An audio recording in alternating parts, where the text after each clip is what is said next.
Good evening and welcome to the Fredonia Central School District Board of Education meeting for Tuesday, April 5th, 2022. If everyone would please stand and join me for a pledge to our flag. I pledge allegiance to the flag of the United States of America and to the republic for which it stands, one nation, under God, indivisible, with liberty and justice for all.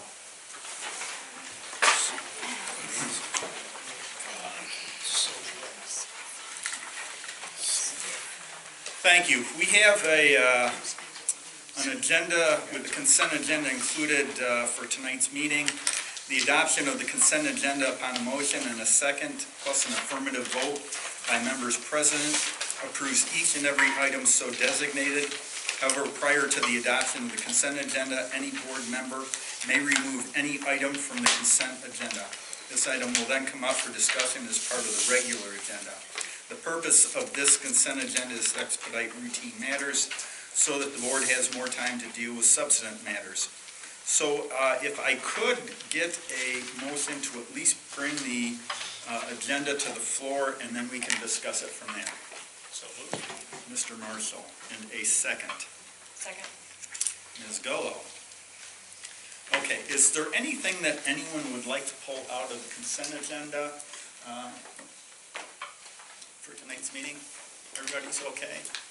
All right, so everyone okay with the agenda, consent agenda, signify by saying aye. Aye. All opposed? Great. So the board has reserved this time to hear comments from the audience. Those wishing to address the board are asked to stand, give their name and address, and limit their comments to 5 minutes or less per individual or group. Concerns and comments during this session should be directly related to items listed on the proposed agenda for this meeting. Audience members seeking a response should complete a board correspondence sheet and return it to our district clerk, Christine Slagle, up front. Is there anyone who would like to address the board tonight? No? Just onlookers. Okay. So to get the meeting started, we have a couple presentations. One is the individual arts assessment pathway. Mr. Zilias. Yeah, I wanted to say thank you to Mr. Lauer and Mrs. Nudie, who is here tonight, our high school art teacher, one of our high school art teachers. And New York State, over the last several years, has tried to create opportunities for students to have different pathways to graduation from high school in New York State. One of the things that they're offering is what they are calling an individual arts assessment pathway. And we are going to explore this this coming school year with some work on behalf of our art department and our music department. We're excited about this opportunity. We thank the art department and Mrs. Nudie for kind of taking a lead in this effort and allowing our students to have this opportunity moving forward. So without any further ado, we'll hear from Brandy, and then if you have questions or comments, both Greg and Brandy are here to respond to any questions. So thank you for being here. Much appreciated. Thank you for having me. For those of you who may not know me, I'm Brandy Nudie, and I'm one of the high school art teachers, and I'm also the art department instructional leader. And one of the responsibilities that I have is to sit on our regional art forum, and one component of that regional forum is that we receive updates from the state education department. And so early in the fall, when we received our update, we were introduced to the new pathway and that it would be an option to participate in the pilot this fall. And so Andy Bennett and myself met with Dr. Wright and Mr. Paschke and expressed our interest in bringing this opportunity to our students early in the form of the pilot. And they supported our desire to do that. And so we applied for participation in the pilot. In about early January, we received notice that we were selected to participate, and preliminary pilot materials were released for us to review. So we're kind of edging and taking baby steps into this process, and I wanted to share a little bit of the information with you tonight. I don't have all the answers, and if there's something that I don't know the answer to, I can work to get those answers. So we're still kind of learning as we're working through the process. So Mr. Paschke and I prepared a few slides for you, and I apologize, but I'm gonna not be able to see with my glasses, so I'm gonna have to kind of flip it back and forth. So the first slide just basically lays out for you what the pathway is.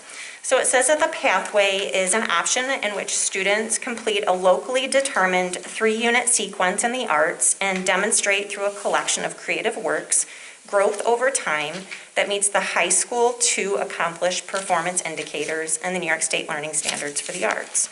So I think the key takeaway from that is this isn't going to be a one-and-done course. They're going to participate in 3 courses over 3 years to complete this as a sequence. The artistic methods and media that the students choose to pursue are going to be uniquely their own, and we have decided within our district to offer the pathway in visual art and music. So we feel that the pathway offers students an opportunity that will prepare them for future professional and educational experiences and opportunities in the arts, but also just make them a more marketable candidate whether they're moving on to employment or applying to college. And then last portion just sort of shows that we can offer the pathway based on our student interest, and we know that we have students who are definitely interested in the visual arts and in music. So moving on to the next slide, why would we offer this individual pathway? First of all, it's great for students. It's a new opportunity for them and a pathway that they can self-select. So I think that's really important. So the individual arts assessment pathway offers high school students a graduation pathway which prepares them for future professional and educational experiences and opportunities in the arts. Increasing student engagement in the arts is a vital step in realizing the goal of artistic literacy enumerated in the New York State Strategic Plan for the Arts. And current research demonstrates that engagement in the arts leads to growth in cognitive skills such as self-efficacy, empathy, and social engagement, which we know are necessary for all areas of work and life. So if we flip to the next slide, this is a visual that really I sort of think lays it out for you. So we have pathways to graduation currently. And within our district, I feel like most students do the 4+1 in the humanities pathway. And anybody could correct me if I'm wrong because I'm not a guidance specialist. However, the information I received from Stephen Romans is that most students do choose this humanities pathway.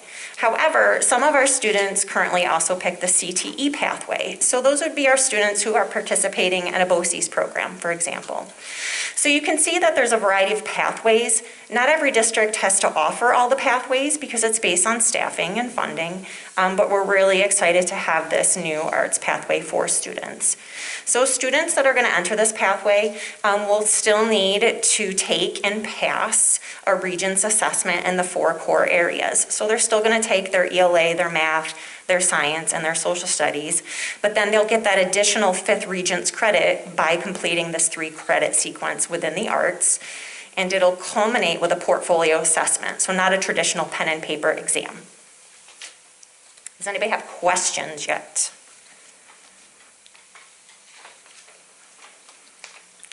Yes? I'm just wondering, was theater arts an option, or is that not? It is. Theater is an option. So it's open for districts with what you have in terms of staffing. So some districts are able to offer dance, some districts are able to offer theater, but those are just programs that we don't have here within our district currently. So yes, they are options. Great question. So the next series of slides, I definitely do not want to read to everybody, but it just sort of lays out for you that it's going to be a 3-year unit of study. So next year we'll enter pilot year 1. The following year, those students from pilot year 1 will go on to year 2, and then we'll bring new students into year 1 full implementation. So this will be sort of a cycle that we'll work through with students. The first year for students and teachers is kind of a dip your toes in the water year. Learn what it's about, see if it may be an option for you, and maybe start to create a portfolio for yourself. Teachers, we're going to be working with students very closely, explaining the program, how it's going to work, and kind of priming students to enter the program. At the district level, we need to have professional development for our staff, and it's not just going to be for art staff. You know, we need to get on board with guidance who needs to help facilitate this for our 8th grade students moving up to 9th grade. We also have to develop local grading protocols and train teachers on how to grade. At this point, the grading modules haven't even been released yet, so that is a little bit unclear. I do know that the intention is that things will be graded locally, but I would likely not be grading my own students' portfolios. So another arts teacher within our district would grade those students' portfolios. So during the second year of study, that's the point where students really commit and declare, yes, I'm going to continue with this pathway. And we will guide them to create their works and other portfolio entries that meet those 11 performance indicators in the standards.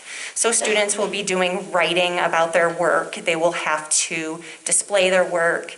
They will have to critique their work and then also show how they've used feedback to further their work. So there's a lot that goes involved in this. For those of you that may be familiar with the AP program, after spending a good deal of time reading through this really reads like an AP program to me, but stretched out over 3 years with less total works of art in the portfolio. So it's that rigorous. The third year, students will take their third course and they will begin to assemble their final portfolio for grading. Does anybody want me to go into any further detail about what teachers, students, or the district will be responsible for during the 3 years? So, yeah, that leads me to a question as to what is going to change with the teacher's focus on the students that are involved in this. That's a great question, and I think we're still trying to really wrap our brains around this. You know, we're committed to working with all of our students, and we may have a situation where we're teaching an arts course, say drawing, for example, that some of the students in the class will be taking drawing because they want to as an elective, but some will be taking drawing as part of their pathway. And so some of this may function more like an independent study within the course because there is a lot involved in it, so you wouldn't be having every student in the class do all that extra work. So we need to kind of work with that and see what's going to happen. Does that answer your question? Yes. Okay.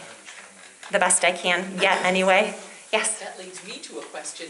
Will it be a lot more work for the teachers, and are all the teachers on board? To be perfectly honest, yes, it's going to be a lot more work for the teachers. However, this is something that we think is really great for our students, so it's work we're committed to doing. There are 2 of us that teach visual arts at the high school, and we work very closely together, and we're both very committed to doing it and to working with each other as we always do on curriculum. So there will be students sitting in my level 2 course and her level 2 course that are working on different things, but for the same end goal. So we'll be working really closely to make sure we're aligned. I can't really speak for music other than I know that music is very committed to this as well. So everybody's on board. We kind of know what we're jumping into and we're really excited about it. Was there an additional question as well? But one last question. The students, just recalling that would be good in the drawing or in the music, you know, are they interested in completing all the pieces to this, which would be the writing and so forth? I think currently we already have a lot of writing and reading embedded within our curriculum. So this won't really be a change for our courses, but creating this cohesive portfolio that will function like an actual website for the artist, this will be different. So we're kind of taking what we're already doing, but we're bumping it up to the next level. Currently, students that take our courses only receive elective course weighting, and I know at the high school level we're discussing that perhaps if these students will be earning a Regents credit, then perhaps they should be earning a Regents course weight for participating in these courses now. So the students may potentially be able to earn additional course weight, which could make their ranking higher and their GPA higher as well. Because we know that the students that pursue this are going to be our art students who want to do it. So they're going to do well in the program. Question for you. Do you know the answer to how is this 3-unit sequence going to work? Are they 1-year-long courses? Can you take a half-year course and have 6 of them? What grade do you anticipate this starting, and That's a great question. how does it finish? So what we're thinking about for next year is that we would actually pilot with our level 2 students. So those would be students who have already completed a year of art, because we'll already have a good feel for what students want to continue with a sequence. However, moving forward, we would expect that we would actually start this with our freshman students so that they have some more time. The 3-credit sequence would mean that they would need 3 complete credits, but they could comprise those credits anyway. So we do have like drawing 1 and paint and drawing 2, which equal a credit, but the student maybe takes drawing 1 and then they take a painting 1, and it'll still equal the single credit. So yes, they could take a semester course. And currently, we do have students that take 3-credit and 5-credit sequences. So this essentially is a 3-credit sequence. So it's actually less work than some of our students already do in the sequencing for the advanced Regents. And then would you anticipate, I know in math, for example, a student who's accelerated maybe in 8th grade could take high school level math. Is that something that can happen here? Absolutely, it is. And in the last year or so, we actually did accelerate an 8th grade student into a 9th grade program, and this is a student that we're looking at participating in the pilot next year. So we're already kind of putting our feelers out there for those situations. So yes, so we need to keep our eyes open, especially in 8th grade, and that's where our middle school art teacher is really vital to us, and then the collaboration that we're going to have with middle school guidance and families so that they're informed that this is a choice, because students do kind of have to know that they're entering into this by their sophomore year to have the time to complete it. Yes? Is there a minimum number of students that makes it worthwhile, or if 2 students participated, would you be happy? If 1 student participated, I would be happy. But I do think, starting small is a good way to start, right? Dip our toes in the water and kind of feel it out and see like what issues we might have. But I expect, like anything, we'll have years when we might have a larger population and years when we might have, a smaller population. I just think it's going to ebb and flow just like our courses normally do, just based on enrollment and student interest too. Okay, so I think the last thing I wanted to share with you is sort of the timeline for how we're moving right now. So it starts over in the left-hand corner. We've chosen to offer the pathway in the pilot this year. We've accessed the implementation and application materials. We have convened our committee, and our committee is comprised of all of our arts teachers. We have some administrators. We have 2 ELA teachers. Kristen Farrow, I'm trying to think of who I'm leaving out. We do have a very large committee of people interested in helping us. So we met as a committee and began a committee report talking about real specifics of how this will function within our district. We're going to meet again following break to finish our committee report, and then we're going to return to you as an entire committee to really sort of lay out the work that we've done, because we need to present it to you for your consideration before we submit our actual application to the state. So on June 15th, we have to submit our committee report and our formal application to the state to participate in the pilot. Now, the way I understand it, this application is purely a formality. We've already been accepted into the pilot. It's just that they're going to make certain that we're really executing it properly within our district. And if something's missing on our application that we inadvertently forgot or we left off, they'll notify us, we'll rectify the situation, and then, we would have our application approved at that point. So with the deadline being June 15th, things have moved very, very efficiently this year with this process. So when I'm told within the next week or two, I'm going to get information. Typically, it's in the next week. So I'm hoping that early summer, very early summer, we will have our application approved because the work is going to begin over the summer. We're going to have to start looking at some professional development that we're going to need to work with our students in the fall, and to dive right in with our students. Yes? So you mentioned like you have your eye on one student. What if this summer 10 students express an interest? Are you going to choose among them, or how will that work? That's a good question. I mean, what I'm doing right now is I'm looking at the students in my classes, and I'm fairly certain the other art teacher will be certainly as well if she isn't already. So I'm looking at the students that have indicated to me that they enjoy art, that they plan to continue on next year, or maybe are planning to do an advanced regents in art. So I'm kind of making note of who those students are. And then when the schedules are made and we see what courses they're in, we're planning on having a meeting with the students and the parents to sort of, explain this to them because it's new and nobody's really going to know it's happening. So I think we really need to be good about providing information in the fall to families. So I don't necessarily think that we're going to get way more students than we want to take on. I'm just hopeful that we have, a good cohort of students to work with because I think too few is sort of hard to examine how things are working. So we have a regional coordinator that I meet with monthly, and she sort of takes questions that we have and brings them to the state level. She is the lead arts teacher for a visual art high school in Rochester, and she said that they're looking at piloting this with about 5 to 10 students. And just so I'm super clear, it's not by invitation only, though. You're going to tell all the students about it in the fall? Yes, so all the students will learn about it in the fall, all the students that are participating in the level 2 visual art courses. So we're not starting with our freshmen, just because we won't know them yet. So it's hard to know what their indication is.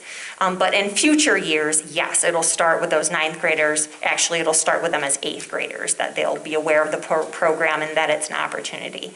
So maybe I'll just clarify to move forward, this is a student-selected pathway. However, for the pilot, we're going to select what students we sort of use within the pilot, just because we want to be certain we have a cohort of students that we know their parents are interested and engaged, and so that we can really look at it that way. But students will be selecting the pathway. We won't be selecting it for them.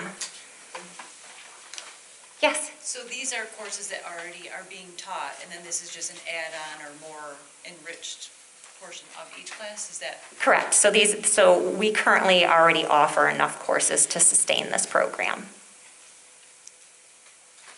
Is there any thought about working with Fredonia State? Because the art department there and everything that they do, whether it's a guest lecture or even the first thing I think of is your middle school program where we had mentors who were students at Fredonia State working with our middle school students. I'm not trying to say this is what you should do, but is there any thought with that, or is there a problem with it? No, not that there's not a problem at all. I mean, currently, Mackenzie Sheldon, our middle school art teacher, is actually doing a collaboration with some students in the college currently. So they're working on a mural that's going to take place, they're doing it in the classroom, but it's going to be placed on site in the middle school. So some college students are coming in and working with the students after school to execute that mural. And that's a new sort of collaboration this year. At the middle and high school levels, we are invited each year to bring the students to the college campus to see the facilities, to eat lunch in the cafeteria, to tour an art exhibit. So we bring the students to the school. I think what tends to happen with the college is their scheduling is very different than ours. So the collaboration during the school day is somewhat challenging because they're doing their studio work then. So they'd be missing their studio work to come into the schools. However, we are looking for every opportunity that we can to get the students to the college and the college students into our classrooms. So we're totally open to ideas. It's just baby steps to get there, I think. Okay, so the board will kind of tell you that out of the whole board, you're looking at the weakest link here. I couldn't draw a straight line with a ruler, okay? What would you do with me? Not all visual art is drawing, so. I realize, and that's why I'm asking. What would you have to offer? Well, the Studio One program that all students take is a foundational level course, and so students are briefly introduced to drawing and painting and sculpture and printmaking and a lot of different medias. And so just because somebody says that they're not good at drawing, that just means that there may be an art form that they don't know they're good at, they just haven't had the opportunity to see. So students might excel at collage, for example. So, the Studio One program is really designed for students to kind of try a bunch of things and see if there's something that they want to explore a little bit further.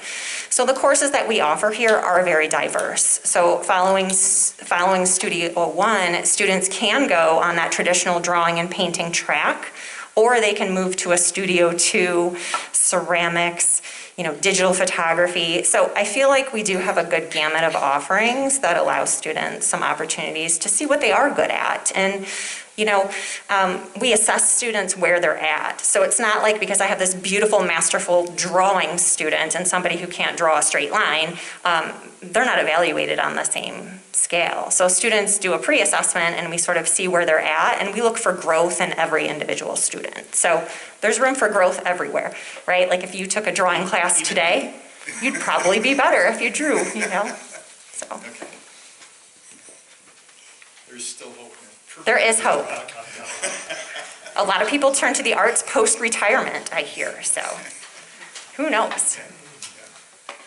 Yes? This would not preclude, of course, like if we decided to offer a STEM pathway in the future, right? Correct. None of this precludes anything. These are just, these are options for students and districts. And I'm not certain if there's any administrator in attendance who can speak to any of the additional pathways that students can pursue within our district. I just know humanities and CTE are ones that they can. Any other questions? Great presentation. You're welcome. So be looking for us probably in about a month and a half with the full committee report so that we can ask for your kind of approval to move forward and submit everything to the state. Thank you. Great. Thank you. I just wanted to reiterate a couple of things that Mrs. Newby shared. Number one, Dr. Wright and Mr. Paschke have taken an administrative lead on this. We also have a committee that she mentioned. We appreciate all the participation there as well.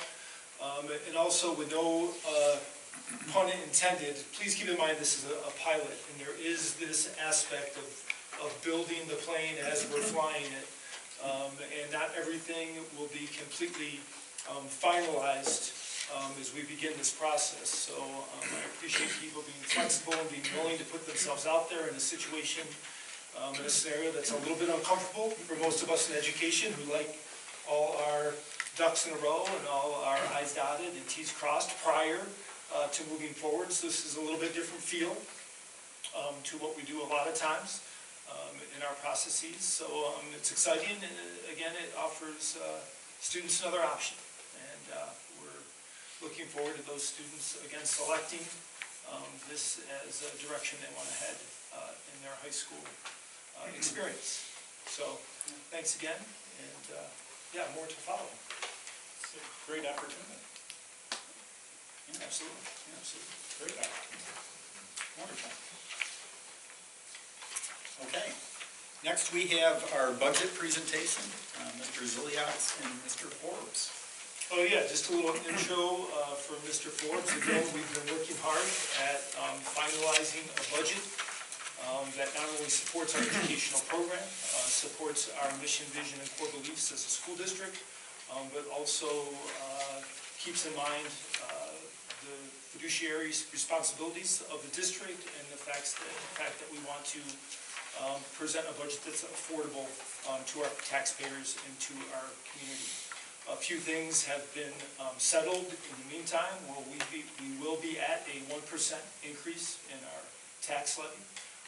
The business office, along with our admin team, and district office have all been working hard to get two numbers that make sense across the board. John's going to share a little bit about how we got to this final version of our budget, what the steps were that were taken, especially over the last 2 weeks, to get to the numbers that you will see tonight. We'll absolutely have time for questions, comments, and input, but would then like to move forward and approve this budget this evening as part of our plan for moving forward into next school year. So, having said that, Mr. Forbes. So this is the draft of the budget as it stands today, and we had a number of challenges, especially over the last few weeks, trying to get down to 1%. We've had to make sure that we've allocated all the American Rescue Plan funds correctly. We've got stated that we have not passed a final budget yet. We've got increased costs, which I'll mention as we go along. And you have the typical give and take of expenses that you need versus what you want. So it's been a little bit challenging, but we've gotten to the 1% level. So we're running through a bunch of slides here. In summary, I've got comments on some of those so that you have a better handle on where we're at. So the salary and benefits, you can see the distribution for instructional and non-instructional increases.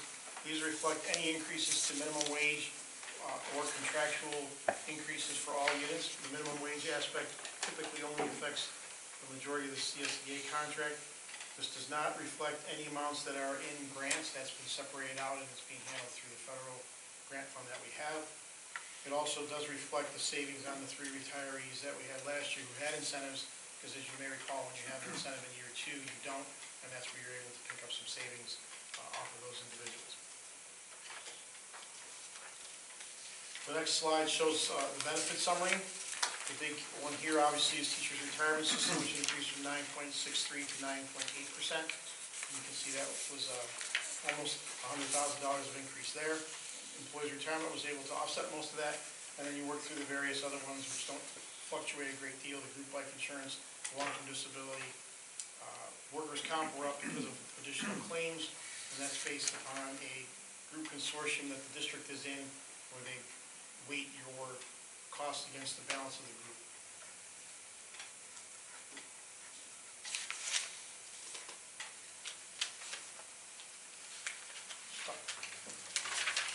Next page is this, retirements and resignations. You've seen this slide on a couple of occasions already.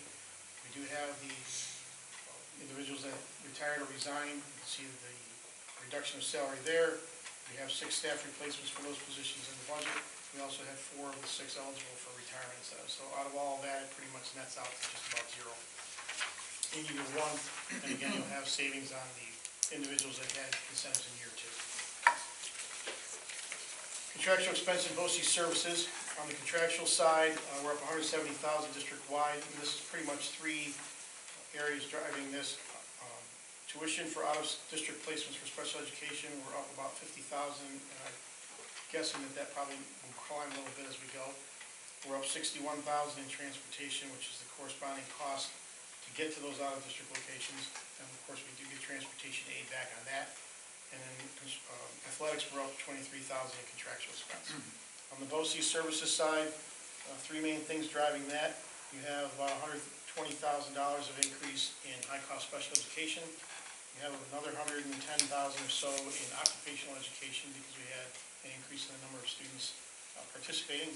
And we also had an increase of $32,000 in the BOCES capital administrative line, which is a reflection of them pushing out their capital projects due to COVID and pushing it into this year. And that encompasses pretty much the entire difference there. Equipment, materials, and supplies. On the equipment side, we're up $86,000. This reflects a $62,000 increase in maintenance, which includes a 3/4 ton pickup truck and a trade-in of a 0-turn mower. And that's offset by some of the additional fund balance that I put in. So the one-time expenditure against fund balance. We also have about $27,000 across the instructional area for furniture, various furniture requests. Materials and supplies were up $26,000. That's being driven by transportation, fuel, and instructional requests. And you may recall from past years, and the new board members would not, but the building levels have the ability to move monies between their major expenditure areas, both in their office and instructional areas, so that the equipment, contractual expense, materials, and supplies, or textbooks. So if you jump in one category in one building, they may have a corresponding decrease in the different category. And the budgets pretty much have stayed relatively flat over the last few years. Is it just a typo in the paperwork, there's parentheses around the 26,000? Yes, on the copy that was sent with the board packets, it's a negative, but if you look across, it's actually a positive, which we changed tonight for the presentation. The next slide is a summary of your debt service, and you can see you're up $10,000 there. This is reflective of your principal and interest schedule, so there's change that's happening there. The revenue side, we're currently using the governor's state budget proposal from January, as the state budget has not been settled yet. In the event that we were to get additional state aid funding, we would have the ability at the time of tax levy in August to adjust the revenue up and adjust the amount of applied fund balance down to keep you in that 1% range. I don't have any indication so far if there will be any additional aid. It seems like there's not been a lot of discussion around the educational aspects in the budgets from other areas that are holding it up. So you can see the distribution across state and local sources, the tax levy, and then down at the bottom of the page, listed for you percentages of the state aid versus tax levy going back to 1819. And you can see it remains fairly flat with the amount that the levy is of the total budget amount. Next slide is the proposed budget summary. The far left-hand column is the 2021-22 final. The middle two columns are draft 2 and draft 3, so the last two drafts you saw, and then we're including tonight. And then the right-hand column is the difference between where you're at with the final draft today versus the 2021-22 budget. So overall, it's a $913,000 increase on the expenditure side, or a 2.92% change in spending.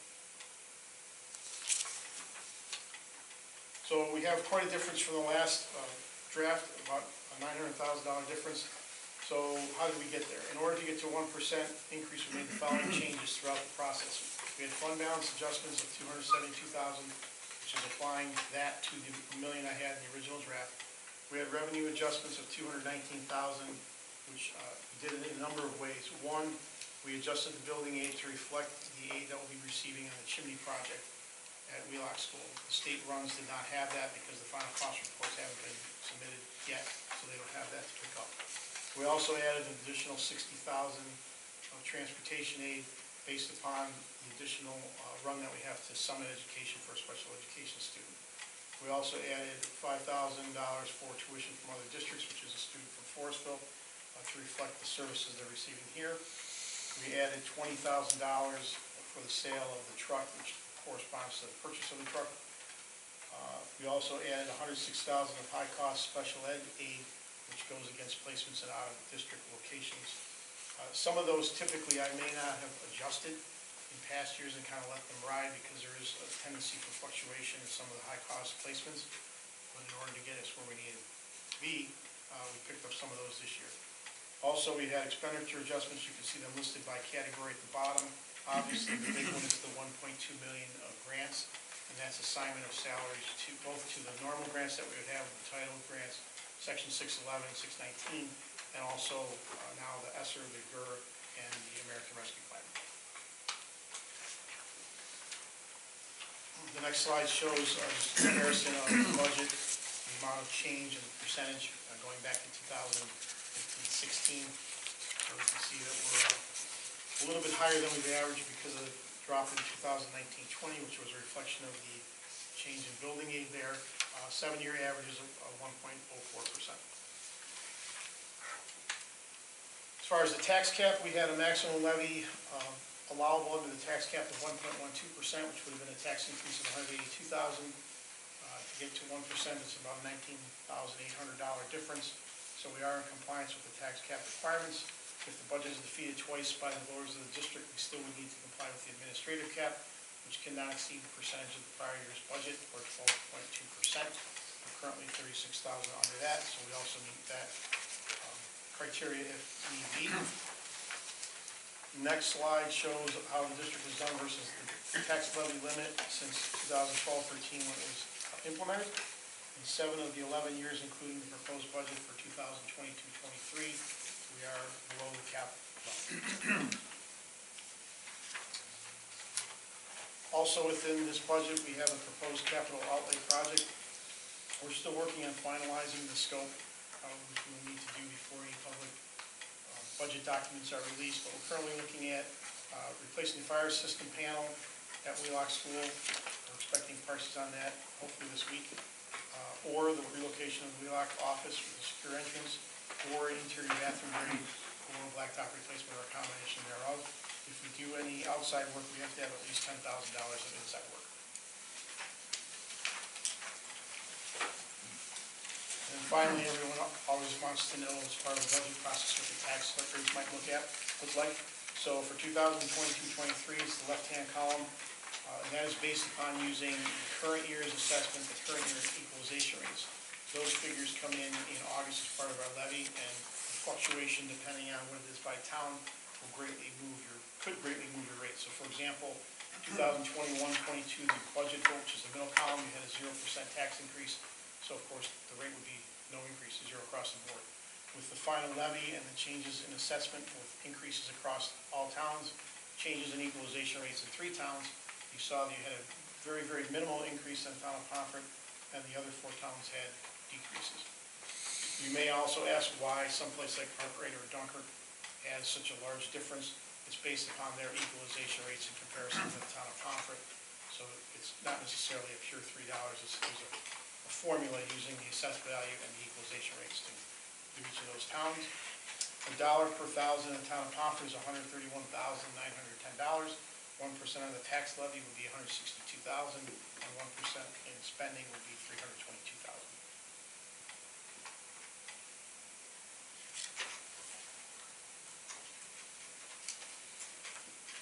Okay? Good. Any questions? So my normal question, John, to the equipment line, you sent me the follow-up to the question I had as far as our list of trucks and vehicles and so forth. I don't see anything that's over 10 years old, and I don't see anything that's over 28,000 miles on the truck. They're equipped with plows and salters, and I've seen these in operation. They all look like they're in good working repair. And the same thing with the list of tractors. Their hours are all below 1,000. The one, 1998 was the one that we replaced with the John Deere. We just never sold it. So, that tractor just sits in the shed as far as I've seen. So, to the equipment line, $86,000. I think that's something that should be pulled out of the budget. Well, the maintenance department wouldn't be all 86, they'd be more like 62.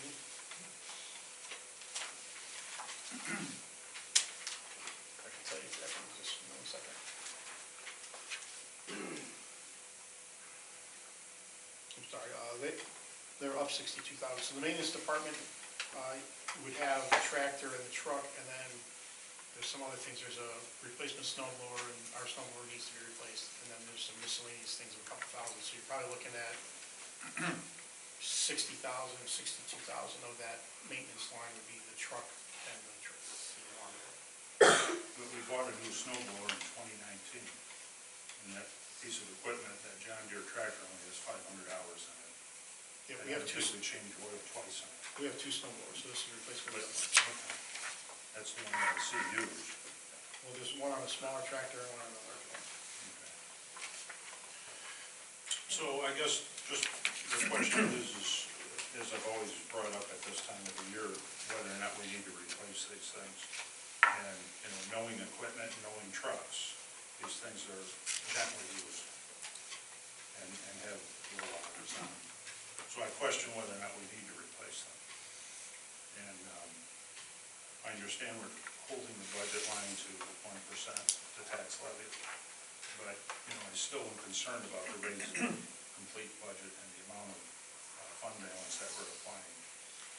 I have a concern with that, especially with the title grants and the rescue money that we've received. So, being part of the audit committee and being part of the facilities committee, none of these things are ever brought in front of us. We're never asked to inspect them. I mean, I do occasionally. So I don't know what everybody else's understanding is to this equipment, because it's never put in front of us. It's always a surprise at this time of the year.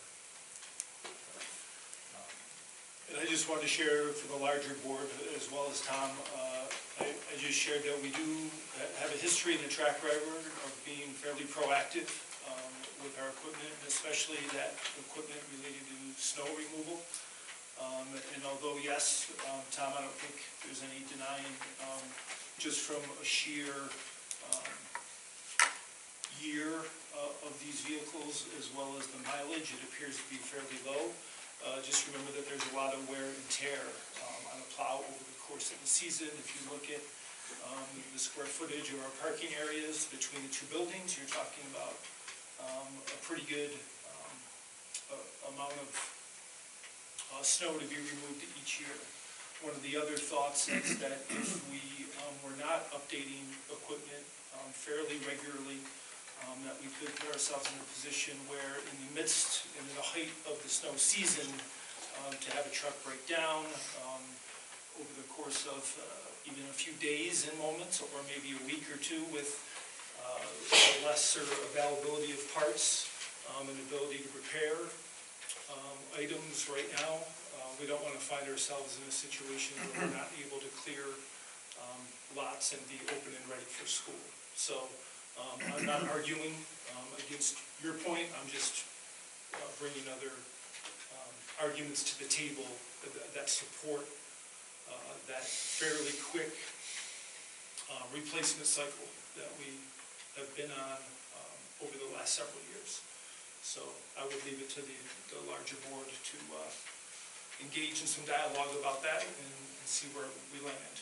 Again, we're talking about $62,000 roughly out of 30 million plus budget. But certainly John and I, as well as the admin team, are responsive to what the board would feel would be best at this point. Right, and just for an operational standpoint, how this would play out is you would need to either progress with the rest of the meeting while I do a couple of crunching, or take some kind of adjournment, because it will change. Yeah. There will be a direct reduction of fund balance, there will be a reduction of expenditure, so won't change your levy, but it will change your total budget and some of the other numbers that you have to. Two things in percentage. Yeah. So, as far as Mr. Hawk is concerned, and to address some of the issues of snow plowing, and that some of these are, you know, they're critical pieces, and we don't want to have problems. I think that there's backup there. There's no one piece that we're relying on solely as far as plowing snow, as far as known ones. But if we were to cut the purchases, the 60,000, and we get 6 months, 10 months into the year, and there's a catastrophe with our main item plus our backup. What would be the procedure then? We got a couple parts to that. First of all, the only piece of equipment that really is singular is our salt spreader, and that does have occasional breakdowns in the town of Concord. Has helped us make sure that we've salted the campus, so that would be one of the first things that we do. We also have 4 vehicles with, I think we have 4 vehicles with plows on it, so realistically, all 4 aren't going to go down, but you would have, again, volume versus what you have left. So we would probably try to enlist help from the town, at least on a temporary basis. Okay. Do we know the mayor? We know the mayor. Okay. If it came to a point where we needed to purchase a piece of equipment, what would be the procedure then? You could deem it as health and safety, because you need to keep the campus clear and the driveway safe, and then it would be like any other piece of equipment as health and safety. There would be a board motion allowing us to purchase it, because just for refreshing everyone's memory, the state has a quirk in their regulations that in any category you can transfer in and out of except for equipment. And the only way you can purchase equipment that's not budgeted for is if it's health and safety. Okay. So you would have a motion, health and safety, there'd be either an RFP process or a state contract purchase availability of vehicles, that would obviously, you're not gonna go tomorrow, but that would be the process you would go through, and then at that point, it would become an unbudgeted expense, and so therefore, it would then go against the fund balance. Okay. What would be the timeframe from breakdown to a new piece of equipment out on the driveway to get it out there? Like roughly? Depends, I don't know Could be. what the availability of a 3/4 ton or plow vehicle is these days, so It could be weeks. it could be months. Could be days, too, depending on some of that stuff. And to that point, not just something relying on one vehicle, because our tractors have loaders. Right. And we have to back up with the municipalities for additional. I mean, I don't have the knowledge that you have more knowledge on this than the two of you than me, but that was the question was, but if we have backup, I mean, it's really no different than if one of those trucks was totaled in an accident. point. John, do you know, there couldn't be a worse time to go buy cars or trucks than right now. Has the state contract rate changed in the last calendar year, 2 years? Is it, do they make changes to it, or is that Yeah, state? it's reflective of the current market price, So, and then it's based on availability, so you might, if you looked at it in a year where there's lots of vehicles, you might have a choice between a Dodge, a Chevy, and a Ford. Now you may only have the Ford as a choice, and whatever, the colors might be an issue, because paint's a problem, so. And you don't have to go state contract necessarily. State contract allows you to not go through a bid process, but you could also put it out to all the dealers, locally or even Buffalo, if they want to bid on it, so. And that process is a minimum of 7 days of advertising after you publish it and before you open it, so essentially 2 weeks you could have a bid done. that's the RFP. There are. Okay. One last question, and I've never heard it spoke of, is have we ever thought about buying a wagon to pull behind one of these trucks instead of driving these lawnmowers back and forth between Wheelock and the main campus? At one point, we had a trailer. I don't know if we still have it or not, to be honest with you. We had a trailer. Okay. I mean, because I see a lot of time that's being, driven from location to location, and especially on some of the smaller tractors, that's rather burdensome. Yeah, it's a good question. I said, I know we had one at one point, but we just don't know. I mean, so I think, being on the facilities committee, I would love to look at this and focus on it for the next year as to, purchasing something to alleviate that. From a tractor standpoint, I don't like seeing tractors driven up and down the road. You waste a lot of time. Being the distance, big tractors aren't as big of a problem, but it's the zero-turn lawnmowers going back and forth on the road. That's a lot of wear and tear for that distance.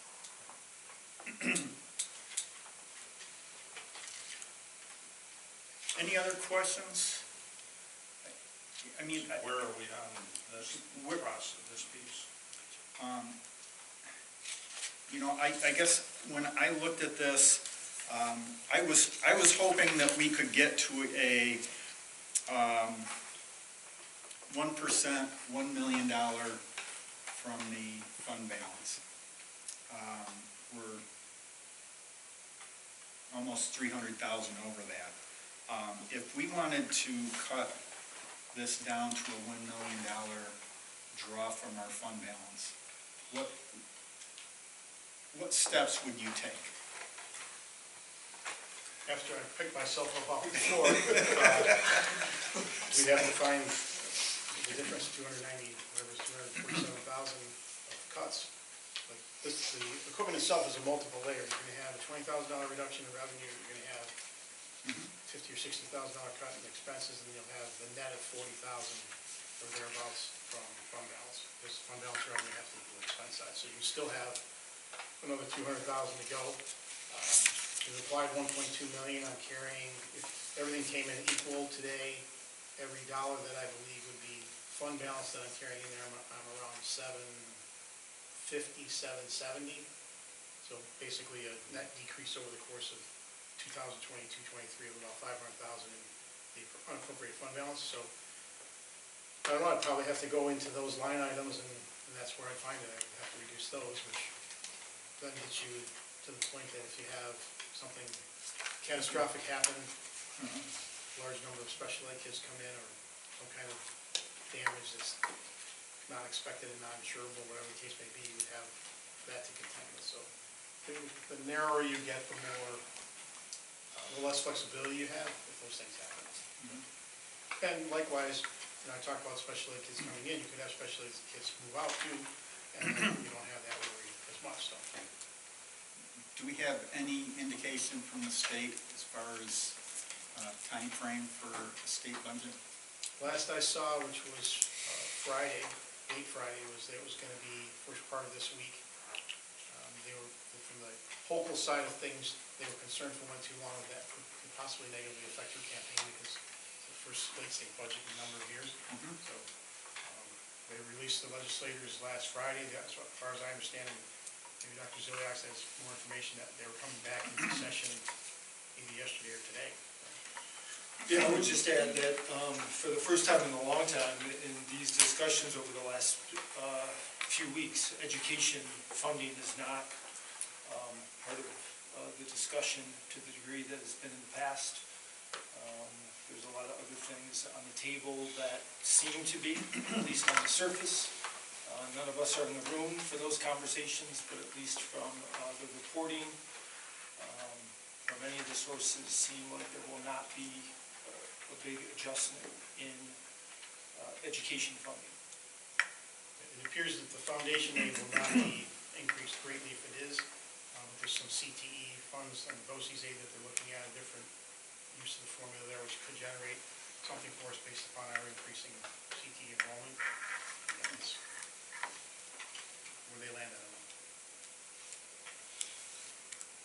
And we have quite a bit of grant money from the rescue related grants. How much of that would be, how much of the general expenses are paid for through those grants? I can tell you that.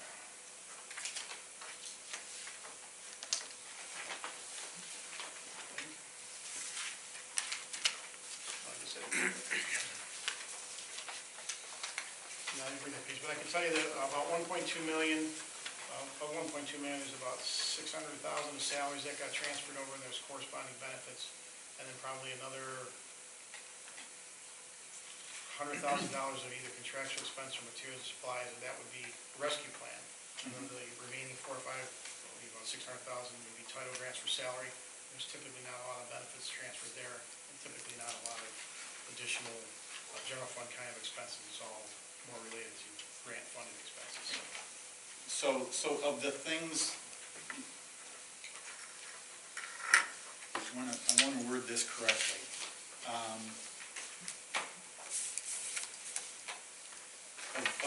Of the expenses that we have incurred because of the pandemic, whether it's additional PPE or I know that we've had additional counselors, additional staff, pretty much directly related to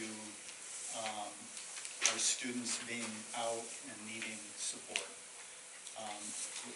If you took all the grant money that we received, and then we took all those increases of expense due to the pandemic, what would be left over? In terms of if I had to put it back into the general fund and pay for it? No, as far as, What we if we didn't incur those expenses due to the pandemic, but we've received some funds that have gone towards the general expense that we were incurring anyway, what is the total dollar amount? Well, it's an interesting question because we probably wouldn't have the rescue plan funds except for the pandemic. So then when you take a look at some of the staffing that we've added because of the result of the pandemic, the mental health of the students and those kinds of things, that's all been applied to against the rescue plan money as a whole, because the rescue plan has specific items that you can or can't use the funds for. So that kind of drives it that way. And the PPE part itself, other than the partitions, the face mask and the hand sanitizers are relatively low expense, because face masks aren't really a costly item. So I guess I'm kind of roundabout answering your question. You wouldn't have surplus funds in the rescue plan because there wouldn't be a rescue plan. If it wasn't for the pandemic. But, no, so we've received these funds from the rescue plan and everything else related to that. And some of those revenues have gone towards expenses that we've incurred because of the pandemic. We've also taken some of those funds to pay for things that we would have anyway. Things like Chromebooks? Okay, so if you're talking about Chromebooks, in the first round of the ESSER and the GER, you're looking at about $300,000 worth of technology expense. In the second round of the ESSER, you've got about $695,000 of technology expense. And then going into the American Rescue Plan, before American Rescue Plan's the regular, the 5% and the 1%, there's no technology in there because those are more dedicated. So for example, one of the 1%, which is roughly $100,000, is dedicated towards after-school programs. One of the 1% is dedicated towards summer enrichment programs. So those are more targeted than the original round, but you'd probably be looking at somewhere in the neighborhood of $1 million to $1.2 million in technology or similar kinds of things that, if we wanted to be one-on-one Chromebooks in a regular world with no COVID, that's what you'd be laying out. Yeah, so I don't know as if you're quite understanding my question.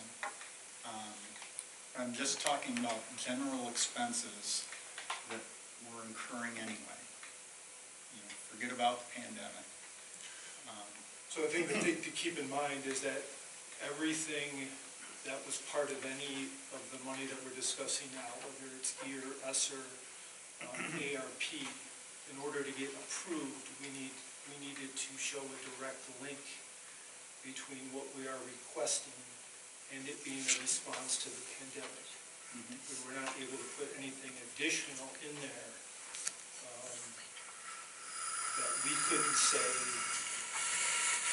the request is because of the aftermath of what we experienced during the pandemic, or students experienced during the pandemic.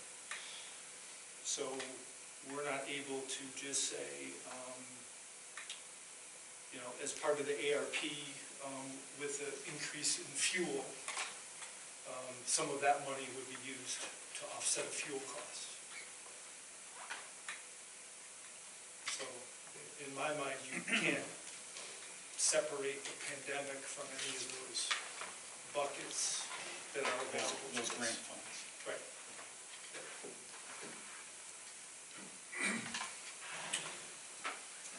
So on the proposed budget summary, looking at the revenue side, you're showing that the state is increasing our revenue by $668,000.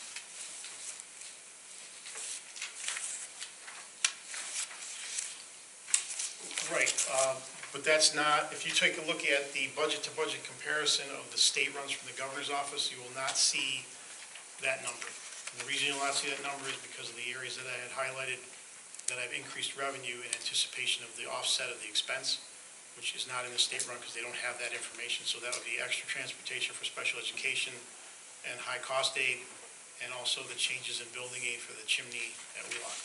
And that's the $272,000. Off the 668,000 figure, you would take about 200,000 off of that, and that would be the total increase in state aid. Not in foundation aid necessarily. Part of it's going to be building aid, part of it's going to be BOCES aid, part of it's going to be transportation aid, and so on. So we got 3% on foundation aid, and then whatever the difference is for the rest of it. So just showing us this number, it's kind of a unrealistic number? I'm hoping it's realistic based upon our expenses, because it's categorical A that I'm adjusting For the revenue? for the revenue. Okay. And so you're adjusting with the additional fund balance? No, not for that part. The additional fund balance is helping to cover the increase on the expenditure side that I don't have the aid offsetting. So then, because using that number, I'm seeing, using that number and the increase in the 162,000, which is the 1%, looking at it as a tax levy piece, we're talking about 5.1% increase. Yeah, if you add that together that way, yes. Okay. But at the bottom, we're looking at 2.92, or above it, I should say, which is the bottom of the numbers ahead, which is our expenses. Yeah, they would both be 2.92 if I had kept that on the bottom there. It's both, they have to equal, both sides have to equal. So somewhere there's $1 million. Well, your fund balance is the difference there. Okay. All right. So just that number is 830,000. And what do you anticipate needing out of the fund balance to cover that? Well, typically you would want, whatever you apply, I would want to have the same amount coming back against it. But in this case, we're applying 1.2. And as I mentioned a few moments ago, I'm carrying about 700 in line items that I hope we don't spend all of them. So at the end of the day, for the year, you'd be down in your total unappropriated fund balance about 500,000. So what I'm trying to understand is what Mr. Aldridge asked is what you'd have to change to get it to the 1 million. Because you would still have, let's say there's a catastrophe, you'd still have the option to draw from reserves that we've created in appropriated fund balances. Because, you know, potentially depending on what the issue is, yes. Right. So we still have, we're not going to be locked into not having access to reserves. Some of them are a little more locked in, like the capital reserve, but yes, if you had like the employees' retirement reserve, contribution reserve, we could use that. The teacher's retirement reserve, which we talked about when we initiated last meeting or the meeting before, yes. So it would depend on which one. Which is the whole reason that we create these reserves. Correct. And so. That one in particular. Right. So, you know, in just creating the last reserve for the retirement piece, I mean, this would be a perfect opportunity to test that. And to answer your question, looking at this, I would have to take if you took out the equipment, we'd have to make the adjustment on the expenditure side, the revenue side, and the fund balance side for that. And when you got done doing that, you'd probably have 250,000 left to remove to get to $1 million.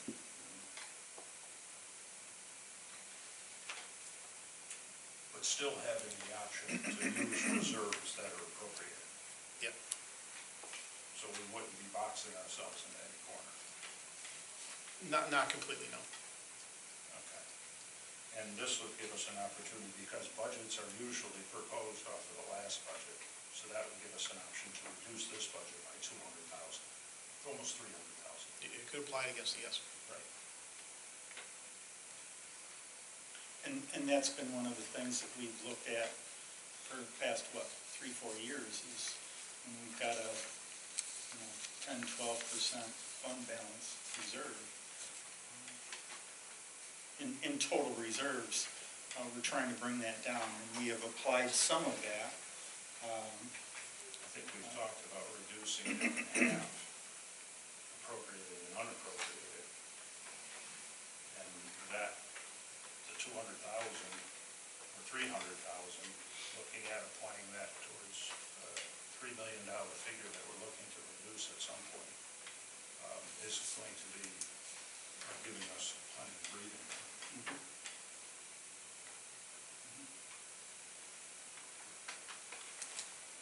Do we have any other questions? Any comments? I guess I'm confused because, you know, you're talking, Brian, about reducing the 272, right? The 272,000? Correct. So finding ways to cut to put that back where? Doesn't that come from the fund balance? Yes. that we're trying to reduce? But aren't we or- trying to reduce, didn't you just say that we want to reduce it? There's two pieces to that. Yes. One is to reduce the budget, because next year's budget starts off of this year's budget. It doesn't start off of this year's actual cost, right? So we're inflating this budget by 300,000 by adding this additional 2.72, or 272,000. Right? And John's point, that we don't want to end up into an area where we find ourselves tight, we still have the option to use appropriated fund balances and reserves that we've created for this type of situation. And this would be a test to what we've put in reserves if we needed it. Okay, so educate me then. John would find the 60,000 from the truck would come out of that 272, and then another 200. He would I can answer your question. I think it's a takedown, so if you're looking at it like this and you take 200,000 out of the fund balance side, you're also taking 200,000 off the expenditure side. Yeah, right. So you're not- So you're asking him to find 200,000 to cut. Correct? What we're dealing Yeah. with is an Yeah. inflated budget. Yeah. Yeah, but that's my question. And we're asking to uninflate it a little. Okay, but you're asking him to cut it, Right, cut some of the the truck inflated and piece. another 200,000. Yes. Okay.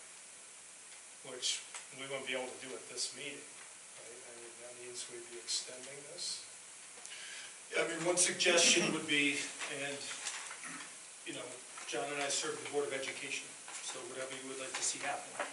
I guess I do feel the need to know we've been working on this for over a month. And for questions to come forward here tonight, literally it's not even the 11th hour, it's the 12th hour. So the plan was to approve this budget in moments from now. So with these questions coming forward now, I would suggest that we hold the meeting a week from tonight at our usual time. Give John and I the courtesy to be able to prep and respond to what's being shared here tonight.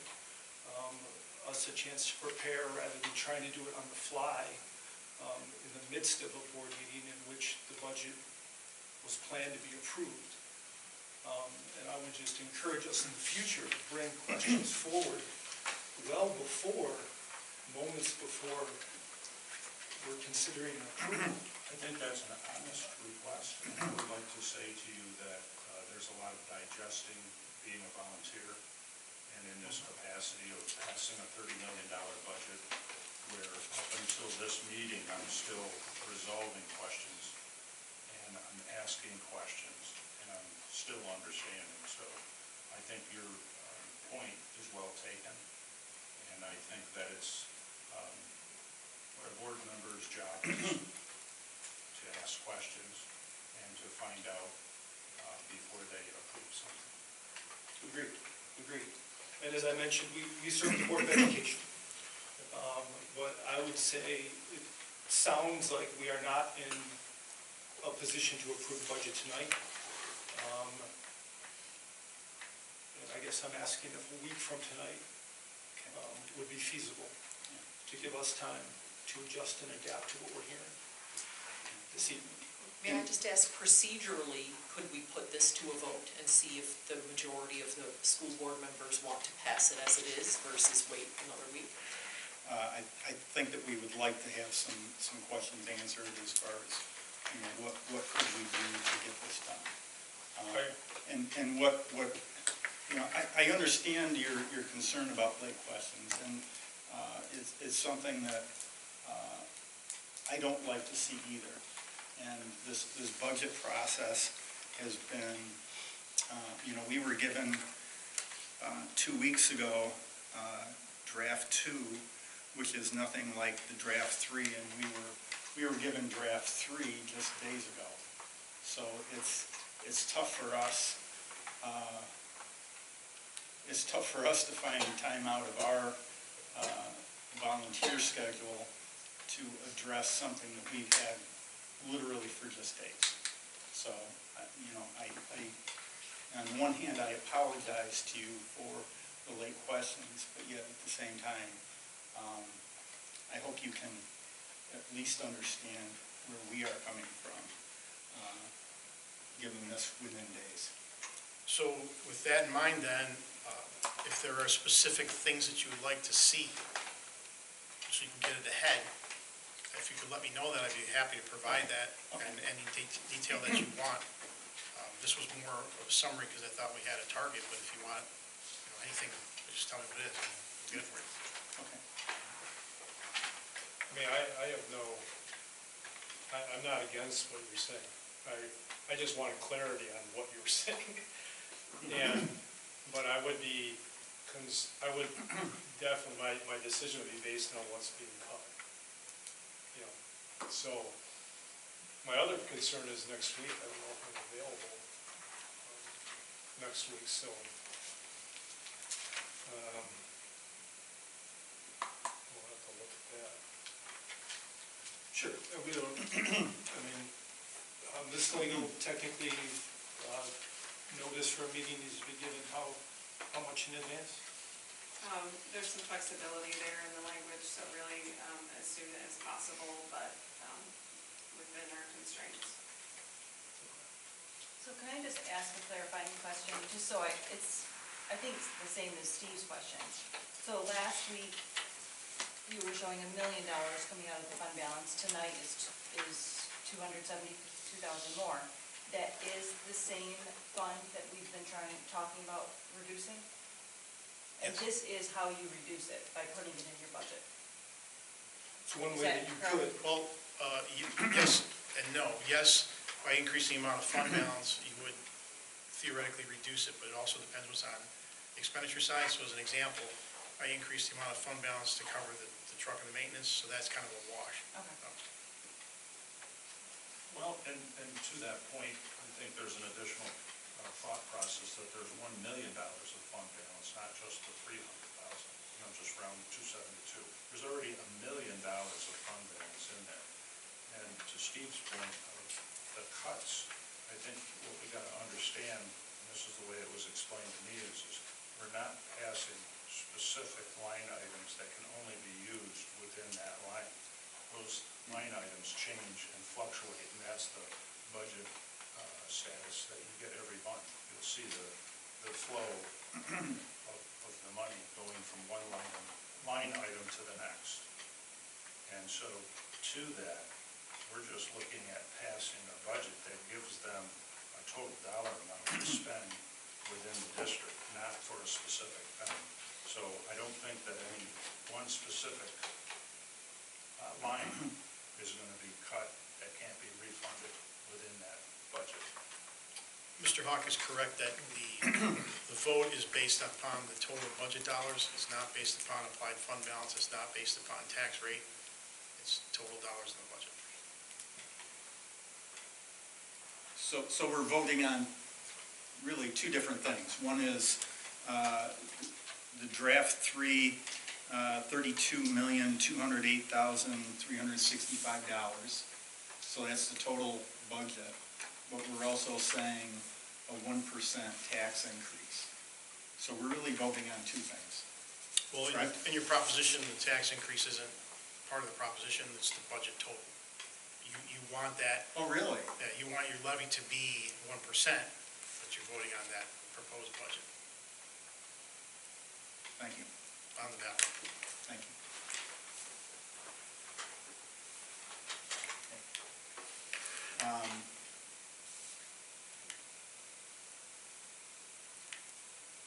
So to move forward, I think that probably the best way to handle this would be to ask for this to be tabled until next week. And then we can work all these numbers and get questions answered. Can I just ask that we discuss whether we'll have enough people available next week for our meeting?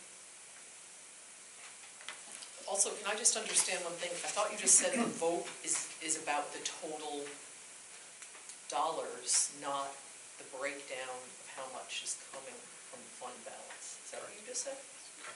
Then why would we not be voting on the total dollars tonight? Because the total dollars are going to change depending on what else we do, there's a potential to change. So for example, if you took out the truck, it's going to reduce your expenditures, so that'll be a change. It's going to reduce your revenue, that'll be a change. It's going to reduce your fund balance, that'll be a change. And your overall percent spending increase will change. So, I mean, if you're going to ask us to go in and take another look at it, then you probably don't want to touch any of that until we know that that's the rock solid number. Just to not have error. And by next week, we may have a budget from the state. That could be part of it, yeah. Right. Maybe there's 200,000.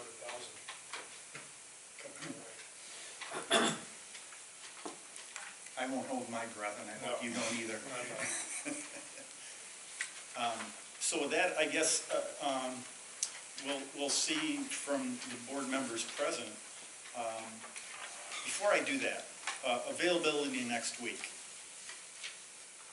Will you be available? You will not be? On Tuesday, I'm out of town. I'll be here Monday. Okay. Or Monday? Monday's fine. I'll just speak to a higher authority first. Yeah. So, I'm not available Monday. you're not available Monday? You know, obviously. I didn't. So 4 p.m. tomorrow. Unless it's a morning, or are we talking about the same time? I could not do it. We can, We can do it, I can do it anytime. yeah.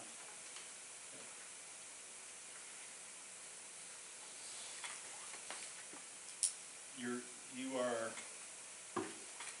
what was your schedule Tuesday? All day you're out? Tuesday, I leave Tuesday morning. I'll be Okay. unavailable. I won't even have internet connectivity for 3 or 4 days. Okay. Monday during the day? I can make that happen. Monday during the day, Courtney?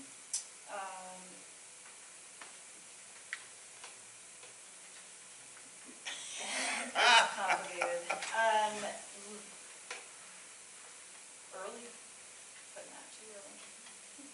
I come back into town on Monday morning. There's a JV baseball game, and then I work at 4. So I can, depends on what time it is. Okay. I don't know, it's really up in the air. Not sure. You gotta ask the higher authority. That's the higher authority.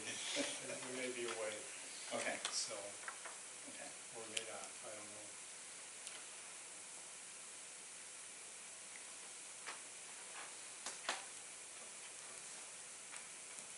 Is Lisa, I just, No, Lisa. I'm not sure when they come back. I have a feeling they don't come back till early next week.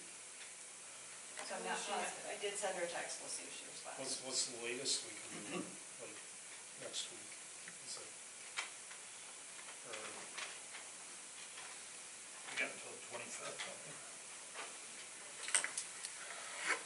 It has to be, whatever that Friday is, the last Friday of the break is the last point you have. The 22nd.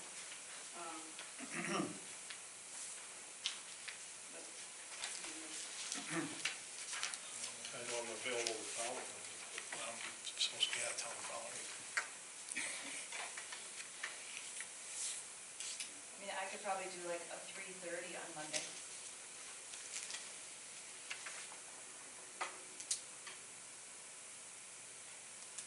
And you would be available? I would. Mr. Ock, you'd be available? Ms. Hahn? Yes. 3:30 Monday. Would you be available next? Mr. Ziliak? We can convene a meeting at 3:30 on Monday.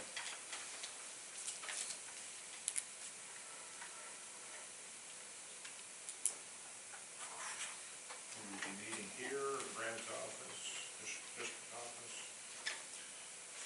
I think we should do it here so that the public did want to attend. They have the ability to do so without Yes. constraint.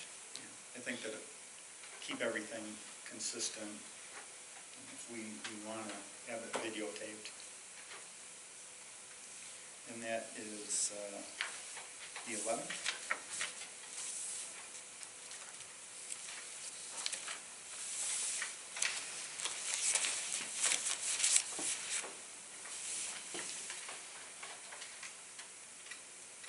Okay, so,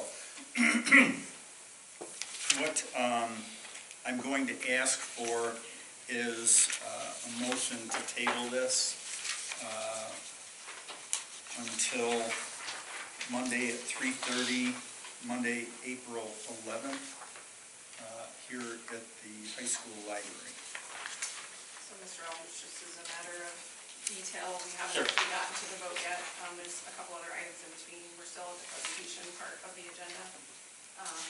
Oh, so we haven't even We haven't even put it. put it up.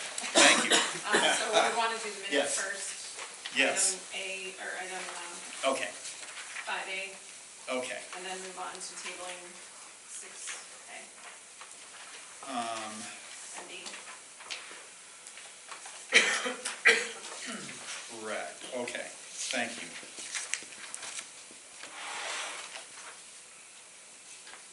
Okay, so that would end the budget presentation. Next on the agenda, we have the minutes from the regular meeting of March 22nd. Can I have a motion to bring that to the table? So moved. Ms. Hahn, and a second. Second. Mr. Johnston. Okay, any corrections, comments, amplifications? All those in favor signify by saying aye. All opposed? Thank you. So next we have the financial treasurer's report with the proposed budget. And that is what we are looking to table until April 11th at 3:30 right here. I have a motion on that. Mr. Hawk. And a second. Second. Ms. Gullo. Okay. Any other comments? All those in favor signify by saying aye. Aye. All opposed? Okay. And that will be, do we have to table both A and B because they're separate motions? Correct.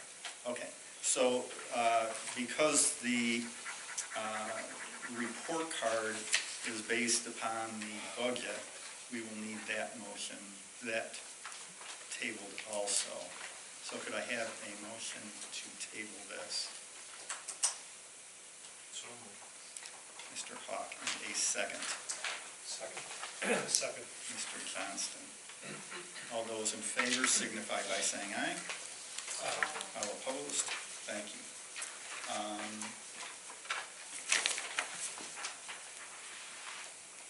Okay. Next, we have items relating to the 2020-2021 audit report. And it involves another corrective action on this. And Mr. Ziliaks or Mr. Forbes, if you could. Yeah, this is really, I'll let John explain more detail. This is really a technicality and just the way they want the approval to read here, making sure that it encompasses all aspects of the financial statements as well as the corrective plan. Anything to add, John? Just that the original motion in November said that the board was approving acceptance of the audit report, even though the corrective action plan was in the audit report with the format that they wanted. The motion didn't say corrective action plan, so there you are. Interesting. Can I have a motion to include that within the corrective action plan? So moved. Ms. Hahn, and a second. Second. Mr. Marshall. Any comments? All those in favor signify by saying aye. Aye. All opposed? Next, we have the approval of a 30-day emergency transportation contract. Can I have a motion to bring that to the floor, please? So moved. Ms. Gullo, and a second. Second. Mr. Johnston. And again, Mr. Ziliaks. Yeah, again, just, we've had quite a few of these this year. These are just ongoing, unexpected scenarios, oftentimes involving a hardship, in which we're doing the best we can as a district to adjust and adapt while looking out for the best interest of our students and our families. This would be another example of us doing the right thing to get students where they need to be. Now, this is a new one. This is not an extension of our previous, is that correct? Correct. Okay. Okay. Any questions on that? Okay, all those in favor signify by saying aye. Aye. All opposed? Thank you.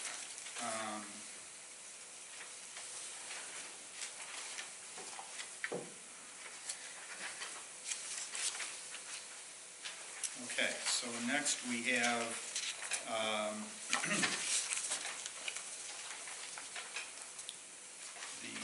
the approval of a proposition which is tied to the budget, which will need to be tabled. So if I could have a motion to table this. So moved. Mr. Marshall, and a second. Mr. Hawk. All those in favor signify by saying aye. All opposed? Thank you. Next, we have the review of ballots for the Ccsba Executive Committee members. Mr. Cleary, Joanne Bogue, Wendy Diamond, and Kirk Gustafson. Can I have a motion to bring that to the floor, please? So moved. Ms. Gallo, and a second. Second. Ms. Khan. Any questions or comments on that?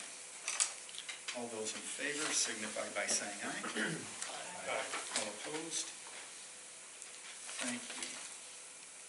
Next, we have the superintendent's report. Mr. Ilias. Yeah, kind of short and sweet tonight. I first of all wanted to have it here somewhere.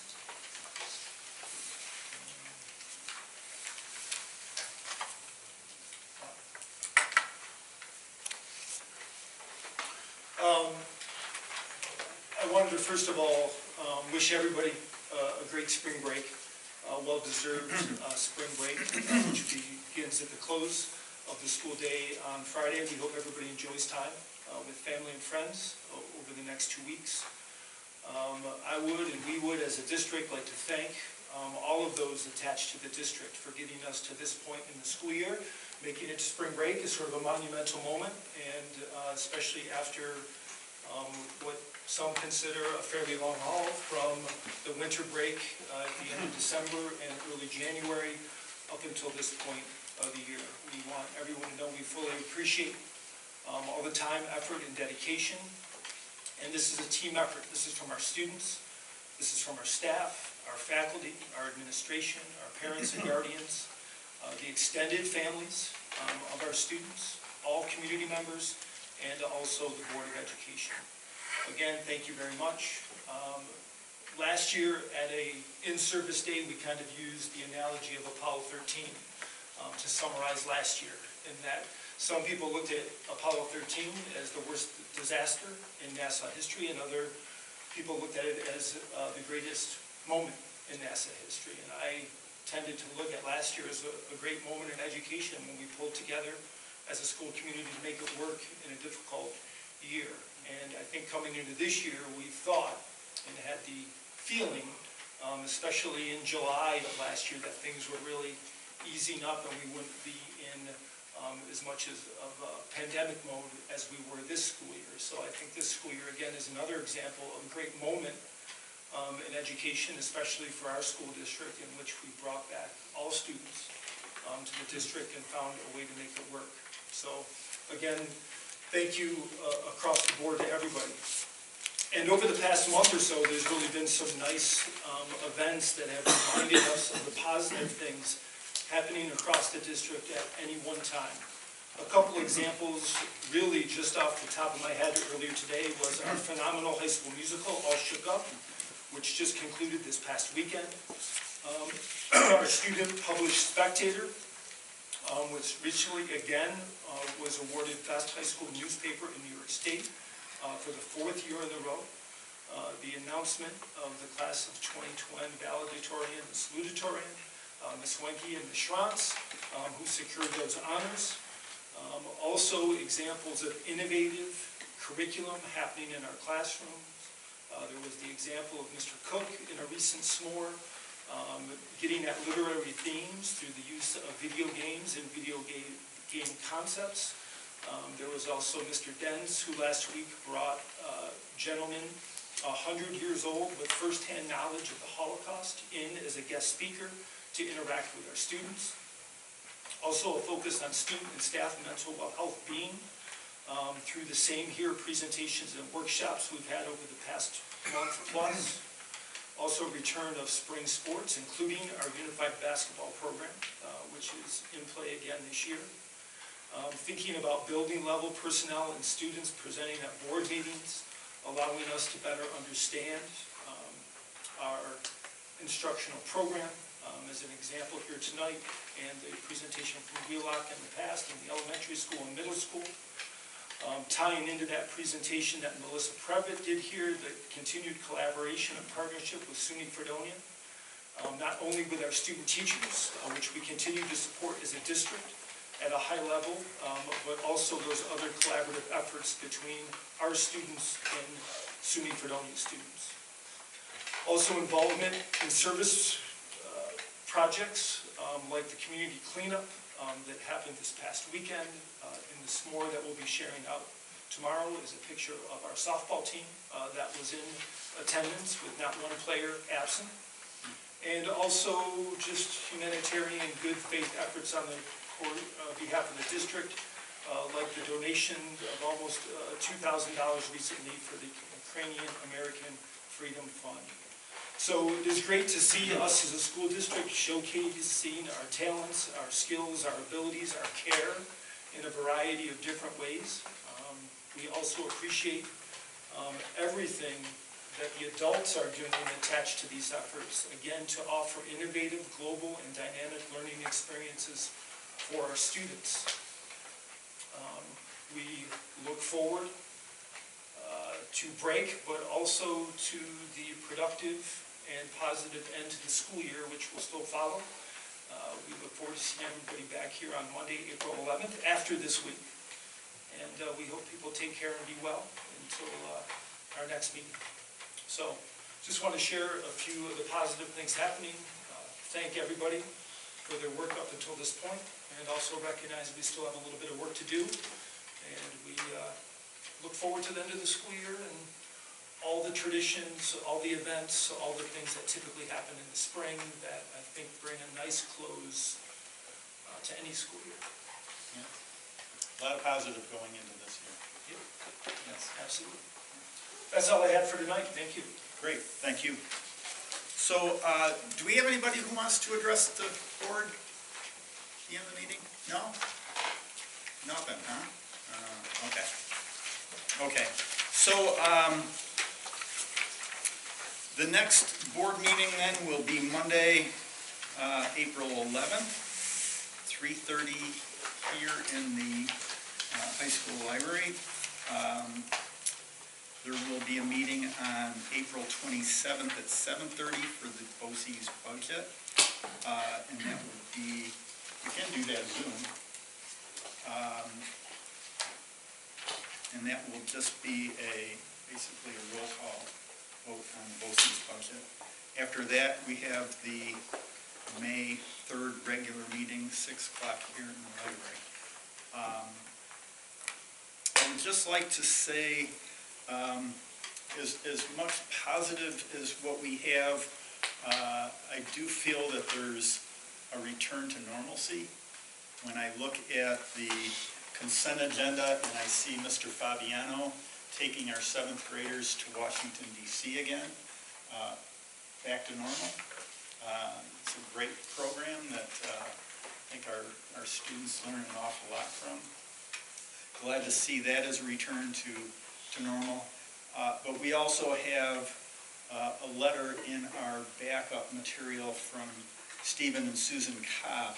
inviting the board to the backpack picnic on May 21st at 3 o'clock at Russell Joy. Both of those things are a return to normalcy. And after what we've gone through for the past 2 years now, it is very welcome to have those things help with us. With that, the round robin, Mr. Hoff, do you have any other comments? I just wanted to make a comment about the high school musical.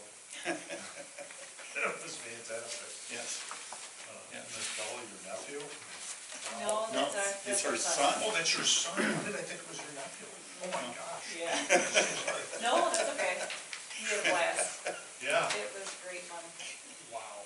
Yeah, yeah. Yeah. He I thought they were all. looked good up there. Thanks. And so did the other The kids. other kids I mean, did, wow. everybody did, yeah, I it was mean, great. so it was a fast few hours. Yeah, it was. It was fun. Very entertaining. Yes. Ms. Billup, how are you going to I'll say top the that same. one? I'll say the same, not about Fred, but I mean, it was a great, great fun show and everybody involved deserves a huge, there's so many people and adults who help, so it was fantastic. I wish we could go again this weekend. It was great. Yeah, it's a wonderful program for our It was good fun. students. Yeah. Perhaps in your living room. I know. We kept it all secret. We did not know what was coming. We did not hear any of that ahead of time, so it was fun. Great, Yeah. great. Mr. Johnston? Yeah, ditto, I mean, amazing, fantastic, it was so great to see the live audience. Everybody, and when the curtain closed, the screams. Yeah. And as Mr. Aldrich knows, it was touch and go whether I was gonna actually be there.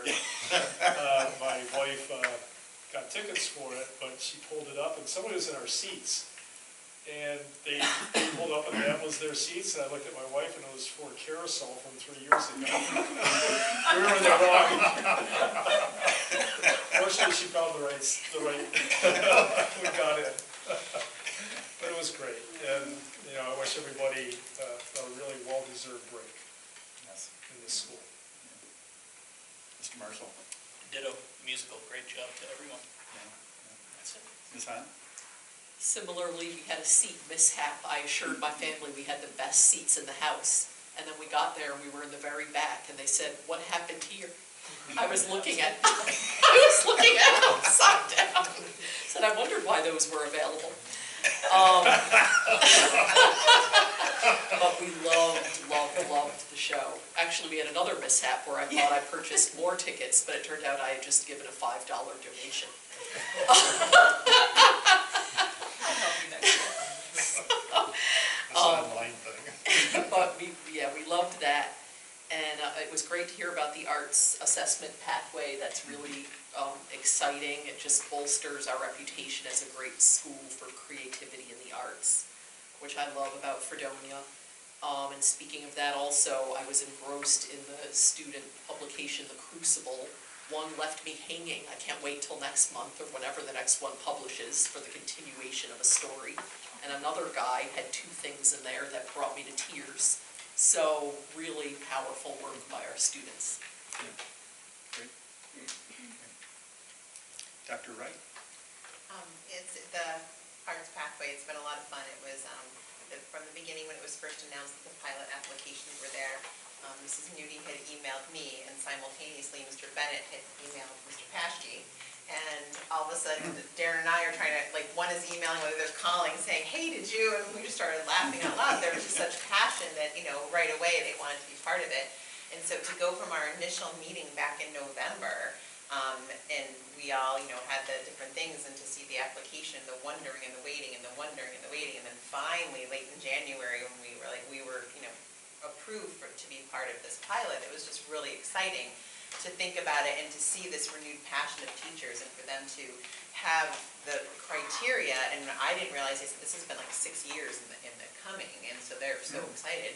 And what they just felt, to see them swell with pride talking to Darren and I about how all of the requirements we already offer. And so that was just, you know, being new to the district, just, you know, for me it was like, holy moly, you know, that's really great. So it's been exciting to see that build. And on the March 18th staff day, we had a meeting ahead of time with a number of people, including guidance counselors, to ask questions about scheduling and credits, and like they're all excited. And it's just been a wonderful collaborative effort of people who typically don't come together and have something to work on. So that's been very exciting to do that. And you know, credit to Mrs. Newby, she's put so many hours into discovering and wondering, you know, how this will work. So it's been great. So we're thankful for that. And shout out to the musical. It was absolutely so much fun. I know I had shared before that, you know, my son did that his sophomore year, so I'm like trying to make sure my flash is off on my phone. And as soon as the curtain opened, the lights came on, the very first number I clicked and I go, I guess where I am. He's like, all shook up, oh my gosh, you know, so he was like all excited. He goes, they're gonna have so much fun. So it was kind of neat to have a connection, you know, like that. But Fred and the cast were just absolutely wonderful. So we had, you just left smiling, your face hurt from smiling, you know, it was so fun. So thanks to that, and then certainly everybody enjoy their break, and if you celebrate, you know, any of the holidays, Easter, Passover, Ramadan, like, you know, wishing everybody the best, that, you know, with their families, loved ones, and friends. So typically, we start with the high school when we after, and I don't know if, Mr. Lauer, are you a proxy today, or are you? No, I was just here to help Mrs. Newdy out, so. Okay, well, you did a great job. The whole board was impressed with your support. Yeah, wonderful. Okay, so you don't want to say anything about the high school? You're not prepared? I was not prepared, no. Okay. I am sorry. Okay. I'm going to make it Ms. brief. Troutman. I just want a big congratulations to Ray Dye. He's one of our 8th graders. He took first place at the 8th grade division for history and geography B at Syracuse. We're so proud of him. He will be going on to nationals for history geography in Orlando. And he also qualified for the International History and Geography B in Princeton and Burlington, Vermont. So we're wishing him well, and we're so excited about that. Yeah. That's all I have. Great. Mr. Rollins, sir. Just 3 quick things. Our first round of state testing was completed last week with the ELA. Math will be the first week when we get back, with science following up in June, first week in June. Our new social worker, she started about a month ago, so I want to thank you for your support for that addition to our building. She's stepped into the building very nicely. She's helping out a little bit at WheeLock, and it's just been tremendous to have that support. It helps, obviously, the students first, but it also helps me out a lot. And then we're in the early planning phases with Margie and Dr. Wright, or Dr. Ziliak, for the computer and technology programming for the elementary level, and I'm particularly excited about that with my background. We're going to bring some new STEM things that I'd like to bring you up to speed within the next couple of months. We'll talk a little bit more about it, but that's it, the elementary school. Good. STEM in the elementary school. Yeah, that's a great thing. Yeah. Ms. Farrow. This poll is really inconvenient, I just want to say. I never know where to position myself, so, you know, I wanted to take a few minutes to talk a little bit about what we do with the Committee on Special Education. So last meeting I mentioned that Mrs. Piper and I have been collaborating on some meetings for preschool to school age transition and the importance of early intervention. Excuse me. Since the last time the board met, there have been 31 meetings of the school age committee. Mrs. Piper's wrong. I didn't count her meetings, but a number of other meetings, and we've also had a number of 504 meetings. So it's a very busy environment, and at each board meeting you folks approve the recommended services that are made through the preschool and school age committees. So I just wanted to give you a little background. The CSE assembles a unique team for each student that we meet on. We meet for the preschool to school age transition meetings, we meet for new referrals, annual reviews, triennial referrals, and sometimes periodic reviews. And the CSE also has a function related to discipline of students with disabilities called manifestation determination. So there's a lot of different types of meetings, and each one of those meetings is a problem-solving approach. It's student-centered, it focuses on least restrictive environment and students' rights to quality education. and instruction. So in the last step of that process, again, is upheld by the Board of Education, because you entrust me and each of those unique teams that I pull together to arrive at the appropriate determinations for students in terms of services and support. So I guess I just wanted to kind of share that with you, and thank you for the ongoing support that you provide, the personnel that we've been able to secure, the social worker that Mark just mentioned, among the other things that have been really, really important to meeting the really unique needs of students with disabilities. So thank you. Thank you. Ms. Piper? Well said, Mrs. I wrote it down. Well said. At Wheelock, we are getting ready for the Spring Break Challenge. Every year during spring break, we challenge our students to different reading activities. And if they are successful with filling in the colored eggs of the challenge, they get to have an extra recess with their principal. So it is super fun and exciting, and so they're rearing up for that. I met with Kathleen Saragusa from Quality Stars today. I mentioned that at our presentation last week. And we are working on expanding our outdoor classroom. We're looking at some wheelbarrows, some more blocks, some sheds. And it's not cheap, as John can attest to, all funded through Quality Stars. So we're super excited to continue that project and the work on that outdoor classroom. We also are in the midst of K and UPK registration. That is ongoing, and I highly encourage anybody that knows anybody that needs to register to please do so, because that helps drive our numbers and knowing what we need to do for next year. We also have a parent orientation on May 12th for both UPK and kindergarten.